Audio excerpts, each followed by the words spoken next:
Owner of Devonia Antiques for Dining, and today I'd like to show you how to clean antique perfume bottles.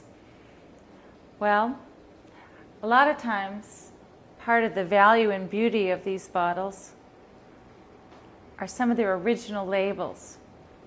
So here you can see the original retailer's mark, and each one has what they were for. This one says white rose petals, and this one is lily of the valley petals.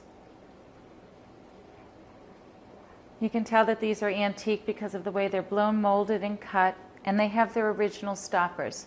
So one of the most important things I'd like to try and preserve when we clean these are their original details and their original labels, because once they're gone, they'll be lost, and it's just part of their charm, part of the provenance, and part of the reason why it makes these special. This one does have some sediment on the bottom. So instead of just doing the traditional run it under the sink with soap and water, what I'm going to suggest to do, and I've had a lot of success with this, is to get a good white distilled vinegar. With a funnel, pour it right into the bottom, only about 1/4 of an inch.